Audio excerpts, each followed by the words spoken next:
13 मई 2025 को प्रकाशित कई आर्टिकल के अनुसार भारत अब अमेरिका के ऊपर एक्शन ले रहा है। सुनने से ये चौंकाने वाला लग रहा है, लेकिन ऐसी खबरें आ रही हैं अचानक से ये कैसे परिवर्तन हुआ है और इसका प्रभाव क्या भारत पर पड़ेगा। जियोपॉलिटिक्स में बहुत कुछ चल रहा है, हमेशा की तरह जानने को मिलेगा बहुत कुछ। आइए जानते हैं इन खबरों को विस्तार। भारत ने विश्व व्यापार संगठन में अमेरिका द्वारा भारतीय स्टील और एल्युमिनियम पर लगाए गए 25% टैरिफ के जवाब में अमेरिकी आयात पर प्रतिशोधी शुल्क लगाने का प्रस्ताव दिया है। यह प्रस्ताव 9 मई 2025 को WTO को सूचित किया गया था और इसका उद्देश्य अमेरिकी टैरिफ से भारतीय निर्यात पर पड़ने वाले 7.6 बिलियन डॉलर के प्रभाव को संतुलित करना है, जिससे अमेरिका को 1.91 बिलियन डॉलर का शुल्क राजस्व प्राप्त। भारत का कहना है कि वह चुनिंदा अमेरिकी प्रोडक्टों पर समान राशि का शुल्क लगाएगा। अमेरिका ने मार्च 2025 से स्टील और एल्युमिनियम पर 25% टैरिफ लागू किया था, जिससे उसकी राष्ट्रीय सुरक्षा के आधार पर उचित ठहराया। हालांकि भारत का तर्क है कि ये टैरिफ वास्तव में सुरक्षा उपाय है जो WTO के सामान्य टैरिफ और व्यापार समझौते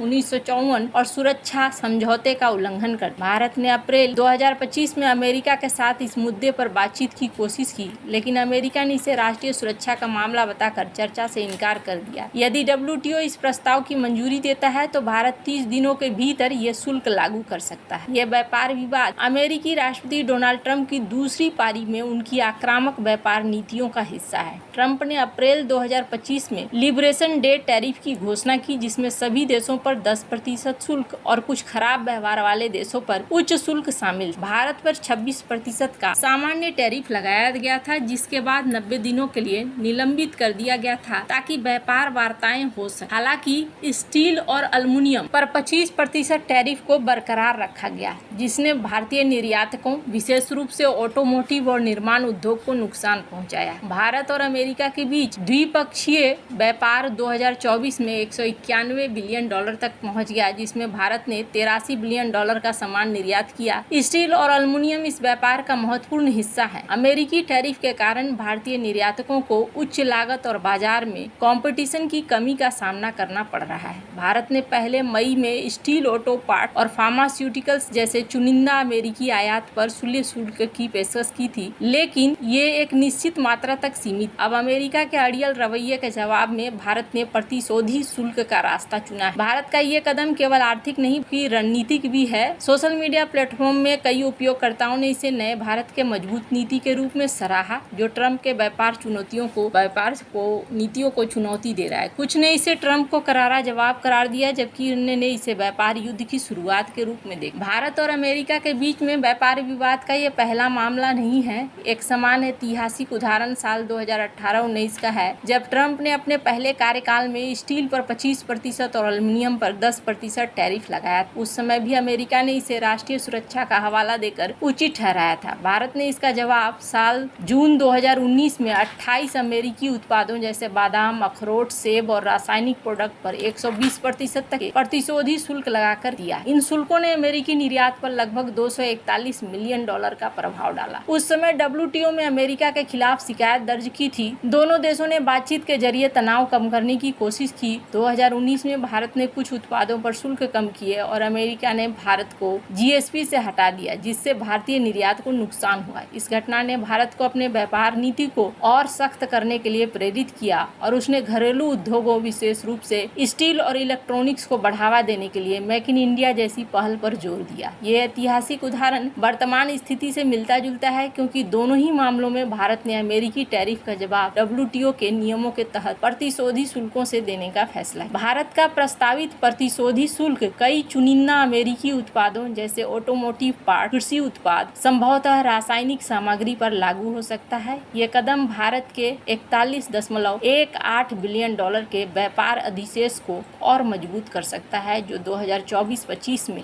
16.6 6% बढ़ा। हालांकि विशेषज्ञों का मानना है कि यह व्यापार युद्ध को और भड़का सकता है, जिससे वैश्विक आपूर्ति श्रृंखलाएं प्रभावित हो सकती हैं। उदाहरण के लिए येल बजट लैब के शोध के अनुसार मौजूदा टैरिफ स्तरों से अमेरिकी जीडीपी में 0.7% की कमी आएगी और लंबे समय में $110 बिलियन का वार्षिक नुकसान हो। भारत के लिए यह कदम घरेलू स्टील उद्योगों को सुरक्षा प्रदान करेगा, जो पहले से ही चीनी डंपिंग से प्रभावित। अप्रैल 2025 में भारत ने चीनी स्टील आयात पर 25% सुरक्षा शुल्क लगाया था, ताकि स्थानीय कंपनियों को समर्थन मिले। हालांकि व्यापार विशेषज्ञ अभिजीत दास ने चेतावनी दी है कि भारत को अपने किसानों और छोटे उद्योगों के हितों की रक्षा करने के लिए सतर्क रहना। इसके अलावा भारत और अमेरिका के बीच चल रही व्यापार वार्ताएं, जो साल 2030 तक द्विपक्षीय व्यापार को $500 बिलियन तक ले जाने का लक्ष्य रखती है, इस विवाद से प्रभावित हो सकती। ट्रंप ने हाल ही में दावा किया कि भारत अमेरिकी आयात पर शुल्क को शून्य कर देगा, लेकिन यह प्रस्ताव अब ठंडे बस्ते में जा रहा है। भारत का WTO में प्रतिशोधी शुल्क का प्रस्ताव अमेरिका के स्टील और एल्युमिनियम टैरिफ के खिलाफ एक मजबूत जवाब है, जो भारत की आर्थिक संप्रभुता और घरेलू उद्योगों की सुरक्षा के लिए उसकी प्रतिबद्धता को दिखलाता। 2018-2019 का व्यापार विवाद इस बात का ऐतिहासिक उदाहरण है कि भारत ने पहले भी ऐसी चुनौतियों का सामना किया है और अपने हितों की रक्षा के लिए कड़े कदम उठाए हैं। अमेरिका और चीन ने 39 दिनों की तीखी टैरिफ जंग के बाद 90 दिनों के लिए व्यापार युद्ध विराम की घोषणा की,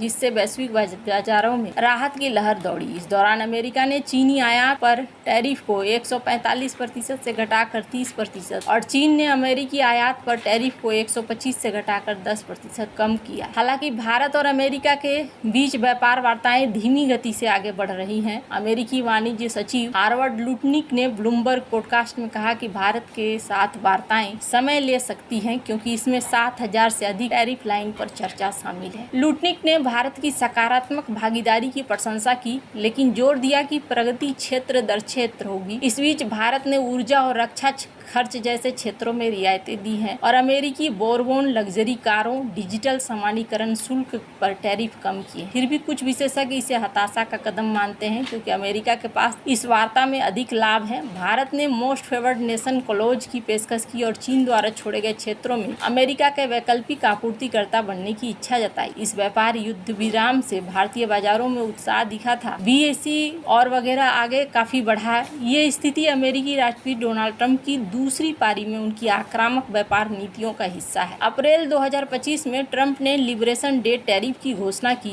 जिसमें सभी देशों पर 10% बेसलाइन टैरिफ, कुछ देशों पर उच्च शुल्क शामिल थे। भारत पर 26% टैरिफ लगा गया, जिसे 90 दिनों के लिए निलंबित किया गया ताकि व्यापार वार्ताएं हो। हालांकि स्टील, एल्युमिनियम, ऑटो कंपोनेंट्स पर इन्होंने 25% टैरिफ जारी रखा। अब यहाँ पर देखने को मिल रहा है कि जिस तरीके से जटिल कर रहे थे, अब ये चीजें बदलती हुई नजर आ रही हैं। अब कुछ लोग इसे इस चीज से भी जोड़ते हैं कि भारत के ऊपर व्यापार को लेकर दबाव बनाने की कोशिश कर रहा था अमेरिका, और अब भारत ने इन्हें जवाब देना शुरू कर दिया है। वैसे भारत का ये कदम गिटरी कह रहा है कि अगर आप इस तरीके से करते हैं तो कहीं गलत ना हो। आपको क्या लगता है इन सब मामले में? आपकी क्या राय है? कमेंट कर जरूर बताएं। जल्द मिलते हैं अगली वीडियो में नई खबर के साथ।